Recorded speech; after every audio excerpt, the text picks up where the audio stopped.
Hello guys, আসসালামু আলাইকুম। তো চলো আজকে আমরা ফেসবুকের ভাইরাল রেসিপিটা বানিয়েই ফেলি। তো ফার্স্টে আমি এই যে এখানে মিষ্টি কুমড়ার পাতা নিয়েছি, সেগুলোকে খুব ভালোভাবে পরিষ্কার করে ধুয়ে নিতে হবে। তো দেখো আমি খুব ভালোভাবে পরিষ্কার করে এখানে ধুয়ে নিয়েছি। তারপরে আমি এখানে কিছু ডাল, পেঁয়াজ, মরিচ, রসুন এগুলোকে ব্লেন্ডারের জারে নিয়ে নেব। তারপর এগুলোকে আমি ব্লেন্ড করে নিব।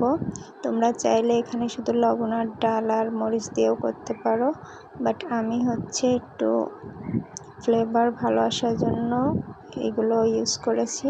তো তারপর এটাকে আমি ব্লেন্ড করে নিব। তো তোমাদের কাছে ব্লেন্ডার না থাকলে পাটাতে করে নিতে পারো, শিলপাটাতে।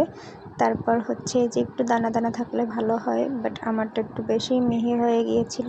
কোনো সমস্যা নাই, মিহি হলেও ভালো লাগবে খেতে। তো এবার আমি একটা পাতা এভাবে নিব, তার উপর এই ডালের পেস্টটা ভালোভাবে লাগাবো। দেখে নাও কিভাবে লাগাতে হবে। ডালের পেস্টটা একদিকে লাগানো হয়ে গেলে এভাবে আমি ফোল্ড করে করে সব দিকে ডালের পেস্টটাকে ভালোভাবে লাগিয়ে নিব।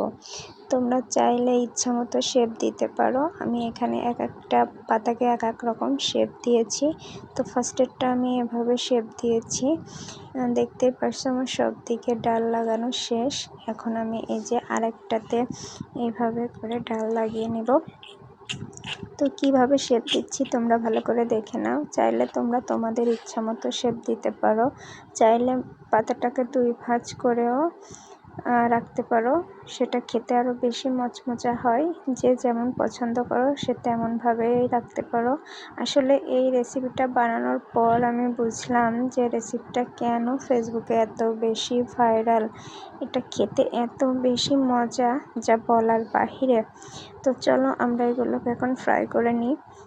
তো কড়াইতে আমি পরিমাণ মতো তেল দিয়ে নিয়েছিলাম আর সেগুলোকে একটু গরম করে নিয়েছিলাম। তারপর একটা একটা করে আমি এই পাতাগুলোকে ছাড়বো আর দুই পাশই একদম ক্রিস্পি করে লাল লাল করে ভেজে নেব। এই যে এইভাবে করে আমি দুই পাশে উল্টে পাল্টে ভেজে নিয়েছি। তো দেখতেই পারছো জিনিসটা কতটা সুন্দর হয়েছে। আর এই যে ভেতরটা জুসি আর উপরটা ক্রিস্পি, এত মজা।